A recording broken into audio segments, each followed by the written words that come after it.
ಜಮಖಂಡಿ ಹಾಸ್ಟೆಲ್ಗೆ ಶಾಸಕ ಜಗದೀಶ್ ಗುಡುಗುಂಟಿ ಭೇಟಿ ಕೊಟ್ಟಿದ್ದಾರೆ.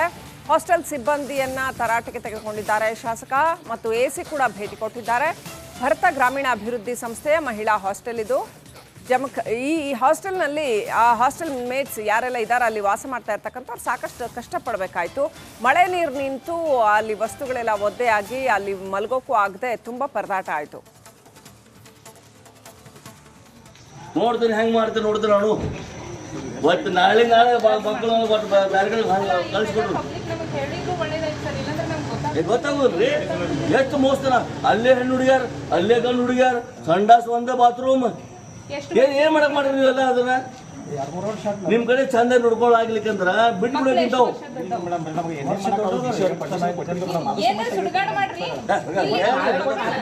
ಇನ್ಯಾಕ್ ಮಾಡಕ್ ಹೋಗಿರಿ ಯಾವ ತಾಕತ್ ಯಾಕೆ ಮಾಡ್ತೀರಿ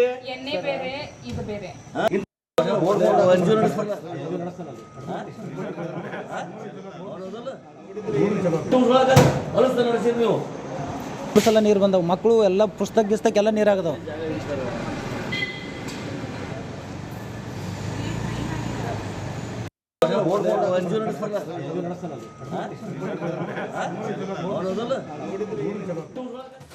ನೆಕ್ಸ್ಟ್ ಅಪ್ಡೇಟ್ ಪಡ್ಕೊಳ್ಳೋಣ. ನಮ್ಮ ಪ್ರತಿನಿಧಿ ಸಿದ್ದು ದುತ್ತರಗಾವಿ ಕನೆಕ್ಟ್ ಆಗಿದ್ದಾರೆ. ಸಿದ್ದು, ನಿಜಕ್ಕೂ ಅಲ್ಲಿ ನೋಡಿದ್ರೆ ಮಕ್ಕಳು ಎಷ್ಟು ಪರದಾಡ್ತಾ ಇದ್ದಾರೆ ಪಾಪ. ಒಂದ್ ಕಡೆ ಅಷ್ಟು ನೀರು ನುಗ್ಬಿಟ್ಟಿದೆ, ಅಲ್ಲಿ ಇರಕ್ಕೆ ಆಗ್ತಿಲ್ಲ. ಮತ್ತೊಂದ್ ಕಡೆ ಹಾಸ್ಟೆಲ್ನಲ್ಲಿ ಬೇಸಿಕಲಿ ವ್ಯವಸ್ಥೆನೇ ಸರಿ ಇಲ್ಲ. ಅಲ್ಲಿ ಹೆಣ್ಮಕ್ಳು ಗಂಡ್ಮಕ್ಳು ಎಲ್ಲ ಒಂದೇ ಶೌಚಾಲಯ ಉಪಯೋಗಿಸುವಂಥದ್ದು, ಇಷ್ಟೊಂದು ಅವ್ಯವಸ್ಥೆ ಇದೆ ಅಂತ. ಯಾವ ಹಾಸ್ಟೆಲ್ ಇದು? ಹೇಳೋರು ಕೇಳೋರು ಇಲ್ವಾ? ಏನ್ ನಡೆದಿದೆ?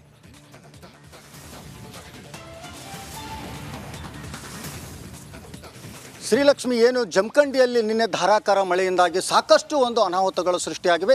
ಈ ಹಿನ್ನೆಲೆಯಲ್ಲಿ ಕೂಡ ಏನು ಜಮಖಂಡಿ ನಗರದ ಏನು ದೇಸಾಯಿ ಸರ್ಕಲ್ ಇರ್ತಕ್ಕಂಥ ಮಹಿಳಾ ಮತ್ತು ಮಕ್ಕಳ ಕಲ್ಯಾಣ ಇಲಾಖೆಯ ಏನು ಮಹಿಳಾ ಹಾಸ್ಟೆಲ್ನಲ್ಲಿ ಸಾಕಷ್ಟು ಒಂದು ಏನು ವಿದ್ಯಾರ್ಥಿನಿಯರು ಕೂಡ ಅಲ್ಲಿ ವಾಸ ಇರ್ತಾರೆ. ಹೀಗಾಗಿ ರಾತ್ರಿ ಬಂದಂಥ ಮಳೆಗೆ ಬೆಚ್ಚಿ ಬಿದ್ದಂಥ ವಿದ್ಯಾರ್ಥಿನಿಯರು ಏನು ಹಾಸ್ಟೆಲ್ನಲ್ಲಿಯೇ ಕೂಡ ಒಳಗೆ ನೀರು ಬಂದು ಭಾಳಷ್ಟು ಅವಾಂತರವನ್ನು ಸೃಷ್ಟಿ ಮಾಡಿದಾಗ ಅಲ್ಲಿದ್ದಂಥ ವಿದ್ಯಾರ್ಥಿನಿಯರು ರಾತ್ರಿ ಇಡೀ ಒಂದು ಹರಸಾಹಸ ಪಡುವಂಥ ಸನ್ನಿವೇಶ ಬಂದೊದಗಿತ್ತು. ಯಾಕಂತಂದರೆ ಏನು ಒಂದು ದೇಸಾಯಿ ಸರ್ಕಲ್ನಲ್ಲಿರ್ತಕ್ಕಂಥ ಮಹಿಳಾ ಮತ್ತು ಮಕ್ಕಳ ಕಲ್ಯಾಣ ಇಲಾಖೆಯಲ್ಲಿ ಏನು ನಿರ್ಮಿಸಿದಂಥ ಈ ಒಂದು ಹಾಸ್ಟೆಲ್ನಲ್ಲಿ ಏನು ಸಾಕಷ್ಟು ಮಳೆ ನೀರು ಒಳಗಡೆನೆ ಬಂದಾಗ ವಿದ್ಯಾರ್ಥಿನಿಯರು ಅದೇ ಊಟ ಮಾಡಿ ಮಲಗಬೇಕೀಗ ಅನ್ನೋಷ್ಟರಲ್ಲೇ ಈ ಒಂದು ಅವಾಂತರ ಆದ ತಕ್ಷಣ ಭಾಳಷ್ಟು ಏನು ಭಯಭೀತರಾಗಿ ಕೆಲವೊಂದು ಮಕ್ಕಳು ಹೊರಗಡೆ ಬಂದಿದ್ದಾಗಿರ್ಬೋದು.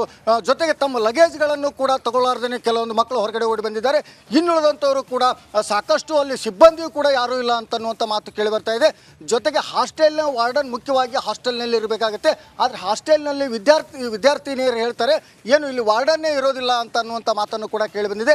ಈ ಹಿನ್ನೆಲೆಯಲ್ಲಿ ಏನು ರಾತ್ರಿ ಇಡೀ ಪೂರ್ತಿಯಾಗಿ ಮಕ್ಕಳು ಅಲ್ಲಿ ಅದೇ ಒಂದು ನೀರಿನಲ್ಲಿ ಓಡಾಡೋದ್ರ ಜೊತೆಗೇ ಎಲ್ಲಿ ಹೋಗಬೇಕು ಎಲ್ಲಿ ಹೋಗಬಾರ್ದು ಅನ್ನೋಂಥ ಒಂದು ಕನ್ಫ್ಯೂಷನಲ್ಲಿ ತಮ್ಮ ಲಗೇಜ್ಗಳನ್ನು ತೆಗೆದುಕೊಳ್ಳೋದ್ರ ಮೂಲಕ ಏನು ಬೇರೆ ಎಲ್ಲೋ ಒಂದು ಕಡೆ ಚಾಟಿಗೆ ನಿಲ್ಲುವಂಥ ಕೆಲಸ ಆಗಿದೆ. ಈ ಹಿನ್ನೆಲೆಯಲ್ಲಿ ಸ್ಥಳೀಯರು ಕೂಡ ಸಾಕಷ್ಟು ಅವರಿಗೆ ಸಹಾಯ ಮಾಡಿದ್ದಾರೆ. ಜೊತೆಗೆ ಏನಂತಂದರೆ ಬೆಳಗ್ಗೆ ನಸುಕಿನಲ್ಲಿ ಏನು ಎಸಿ ಅವರಾದಂಥ ಶ್ವೇತಾ ಬಿಡಿಕರ್ ಅವರು ಕೂಡ ಭೇಟಿ ನೀಡಿ ಅಲ್ಲಿದ್ದಂಥ ವ್ಯವಸ್ಥೆ ಬಗ್ಗೆ ಪರಿಶೀಲನೆ ಮಾಡಿದ್ದಾರೆ. ಜೊತೆಗೆ ಸ್ಥಳೀಯ ಶಾಸಕರು ಜಗದೀಶ್ ಗುಡಿಗುಂಟಿಯವರು ಕೂಡ ಹೋಗಿ ಅಧಿಕಾರಿಗಳನ್ನು ತರಾಟೆಗೆ ತೆಗೆದುಕೊಳ್ಳುವಂಥ ಕೆಲಸ ನಡೆದಿದೆ. ಈ ಹಿನ್ನೆಲೆಯಲ್ಲಿ ಆದಷ್ಟು ಬೇಗನೆ ಮಕ್ಕಳಿಗೆ ಈ ರೀತಿಯಾಗಿ ತೊಂದರೆ ಆಗಬಾರ್ದು ಅನ್ನುವಂಥ ನಿಟ್ಟಿನಲ್ಲಿ ಆದಷ್ಟು ಬೇಗನೆ ಕ್ರಮ ತಗೋಬೇಕನ್ನುವಂಥದ್ದೇ ಒಂದು ಮಾತು ಅಲ್ಲಿ ಗ್ರಾಮಸ್ಥರದಾಗಿದೆ. Thank you Siddu ಡೀಟೇಲ್ಸ್ಗಾಗಿ.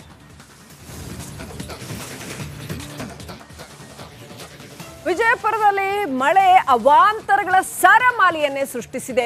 ನೂರಾರು ಮನೆಗಳು, ಬ್ಯಾಂಕು, ಹೋಟೆಲ್ಲು ಎಲ್ಲ ಜಲಾವೃತ ಆಗ್ಬಿಟ್ಟಿದೆ. ತಗ್ಗು ಪ್ರದೇಶದ ವಾರ್ಡ್ಗಳಿಗೂ ಕೂಡ ನೀರು ನುಗ್ಗಿಬಿಟ್ಟಿದೆ. ವಾರ್ಡ್ ನಂಬರ್ 26ರಲ್ಲಿ 10 ಮನೆಗಳಲ್ಲಿ ಜಲ ರಾಶಿ ತುಂಬಿಕೊಂಡಿದೆ. ರಸ್ತೆಯಲ್ಲೇ ನದಿಯಂತೆ ಉಕ್ಕಿ ಹರಿದಿದೆ ಮಳೆ ನೀರು. ವಿಜಯಪುರದಲ್ಲೂ ಸಿಕ್ಕಾಪಟ್ಟೆ ಅವಾಂತರ ಸೃಷ್ಟಿಸಿದೆ ಮಳೆ.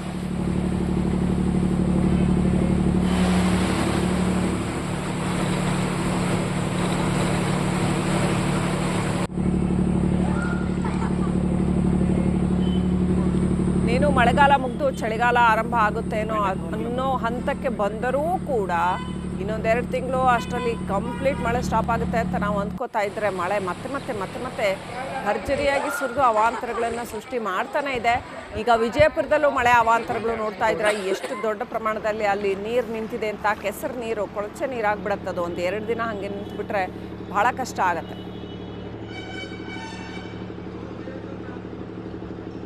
ವಿಜಯಪುರದಲ್ಲಿ ತಗ್ಗು ಪ್ರದೇಶದ ವಾಸ ಪ್ರದೇಶಗಳು ಅಷ್ಟೊಂದು ದೊಡ್ಡ ಪ್ರಮಾಣದಲ್ಲಿ ಜಲಾವೃತ ಆಗಿದೆ. ನೋಡ್ತಾ ಇದ್ದೀರಿ, ನಡ್ಕೊಂಡು ಹೋಗೋಕ್ಕಾಗಲ್ಲ, ಅಷ್ಟು ನೀರು ತುಂಬ್ಕೊಂಡ್ಬಿಟ್ಟಿದೆ.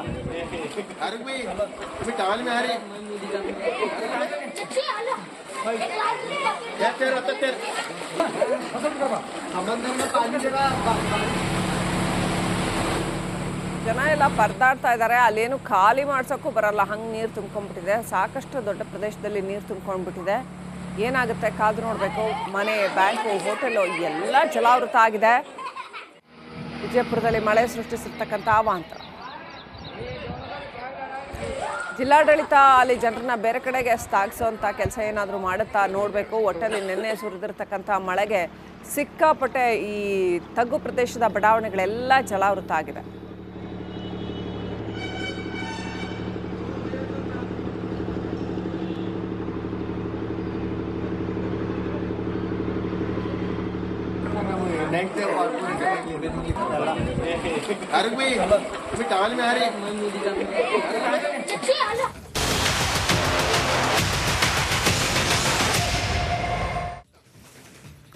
ತಿರುಪತಿ ತಿಮ್ಮಪ್ಪನ ಲಡ್ಡು ಪ್ರಸಾದ ವಿವಾದ. ಬೆಂಗಳೂರಿನ ಟಿಟಿಡಿ ದೇವಾಲಯದಲ್ಲಿ ಆ ವಿವಾದ ಆದ ನಂತರ ಶುದ್ಧೀಕರಣ ಕಾರ್ಯ ಕೈಗೊಂಡಿದ್ದಾರೆ.